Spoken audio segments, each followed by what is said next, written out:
Dan saudara, tadi kita sempat berbincang ataupun membahas soal ini dengan analis politik dari Undip, Teguh Yuwono. Pak Teguh masih bersama kami di Breaking News Kompas TV.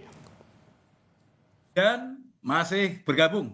Yes. Pak Teguh, tadi kita sempat terpotong ya terkait dengan bagaimana porsi dari warga Pati dalam hal ini pengawasan tahapan-tahapan tadi. Pak Teguh tadi sempat menjelaskan panjangnya tahapan hingga nantinya ada keputusan begitu. Nah, dalam rentang waktu itu apa yang bisa dilakukan oleh warga Pati? Dalam hal ini konteksnya adalah pengawasan. Ya, saya kira yang paling penting harus dicatat oleh teman-teman warga Pati adalah bahwa namanya impeachment, namanya pemakzulan bupati atau wali kota atau gubernur itu bukan sesuatu yang instan ya. Tidak bisa kalau itu sudah masuk ke mekanisme di DPRD atau mekanisme politik, maka harus ada tahapan-tahapan. Karena hukum itu harus melibatkan dan mengabdi kepada semua kepentingan, tidak hanya kepentingan satu persatu elemen atau kelompok tertentu. Oleh karena itu tadi saya katakan yang sekarang hari ini dirapatkan oleh DPRD sebetulnya tahap paling awal untuk melakukan proses-proses politik secara formal. Jadi kalau orang demonstrasi, orang memberikan aspirasi, kemudian memberikan pressure, tekanan politik, itu kan sifatnya di luar mekanisme hukum, mekanisme di dalam proses. Tapi kalau sudah masuk ke DPRD, nah itu masuk proses hukum. Berarti di situ ada unsur-unsur yang harus dipenuhi. Misalnya DPRD harus sepakat bahwa hak angket ini dilakukan. Kalau sudah dilakukan, kita setuju membuat hak angket ini digulirkan, berarti ya habis itu membentuk pansus, ya kan? Pansus ini bertugas apa? Melakukan pemeriksaan terhadap bupati dan kebijakan-kebijakannya yang dinilai tadi tidak menguntungkan atau merugikan masyarakat.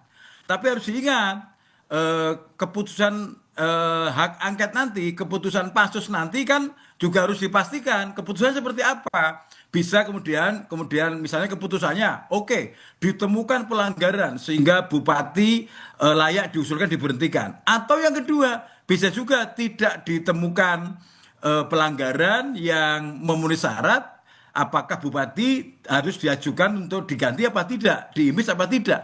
Jadi tetap saja proses politiknya kemungkinan itu masih bisa dua-dua. Bisa pansus itu memutuskan yes di proses impeachment atau tidak proses impeachment itu loh. Jadi masyarakat harus melihat dua kemungkinan gitu loh. Baik. Karena ini hukum kan belum inkrah ya, nanti proses itu kan belum inkrah. Nah setelah itu baru untuk memutuskan setelah hak angket disetujui, kemudian pansus dibentuk, baru pemeriksaan itu ya, pemeriksaan para pihak diundang, wakil dari rakyat diundang, mungkin wakil yang demo-demo juga diundang, asosiasi diundang, masyarakat diundang, kemudian mungkin pemerintah daerah, OPD diundang untuk mengecek bener nggak ini ada pelanggaran oleh bupati, layak nggak pelanggaran ini berujung ke impeachment. Jadi masyarakat memang harus mengerti ini gitu, karena tahapannya memang begitu. Setelah itu baru diusung setelah kemudian pemeriksaan selesai, kemudian kesimpulan didapatkan, baru kita lihat kesimpulannya apakah pansus merekomendasikan untuk diimpeach apa tidak gitu Mas. Memang berarti artinya ini warga tidak bisa dilibatkan sebagai perwakilan dari aliansi warga begitu, tidak bisa dilibatkan dari awal begitu, hanya dipanggil nanti ketika saat diumumkan. Ini konteksnya untuk menghindari ketidaksabaran warga yang nantinya kemungkinan ada potensi yang terus berdemo berjilid-jilid begitu kemungkinan. Nah, itulah saya kira yang saya sebut DPRD harus responsif dan mendengarkan pendapat masyarakat, ya, mendengarkan baik yang kelompok tertentu yang lain. Jadi kalau DPRD kan harus melakukan ini secara objektif juga. Kan DPRD kan memiliki kewenangan untuk melakukan pemeriksaan. Jadi pemeriksaan DPRD itu juga harus objektif. Kalau perlu juga pansus itu bisa mengundang para ahli, para pakar, bisa pakar hukum, pakar sosial, pakar politik, pakar ekonomi untuk memastikan jangan sampai keputusan pansus nanti tidak benar, misalnya hanya karena diambil karena emosional, diambil tidak objektif.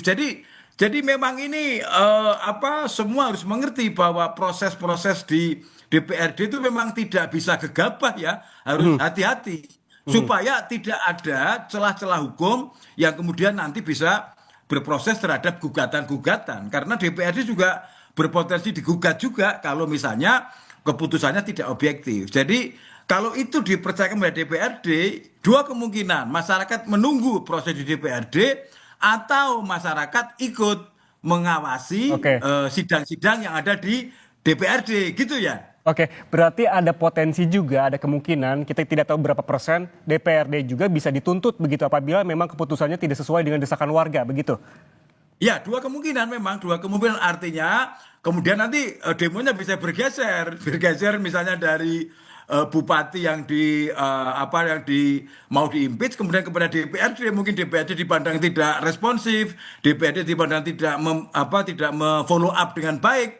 Jadi berbagai macam kemungkinan masih bisa terjadi. Oleh karena itu, ini kita lihat sekarang hasil rapat dari ini seperti apa, nanti hak angketnya seperti apa, pansusnya seperti apa, kerja pansus seperti apa, apakah kerja pansus bisa diawasi, seperti apa pengawasannya. Itu memang proses yang tidak pendek dan harus serius ini, Mas. Ini karena ini dilihat oleh semua orang di Indonesia dan bahkan di dunia ini yang terjadi di Pati hari ini. Oke, Pak Teguh, kita sempat menyinggung soal tadi DPRD bisa saja nanti memanggil ahli begitu untuk digali keterangannya terkait hal ini. Tapi kalau kita melihat kebijakan-kebijakan kontroversial yang diambil oleh Bupati Pati ini sudah dibatalkan terkait juga dengan salah satunya adalah kenaikan pajak ataupun PBB sebesar 250%.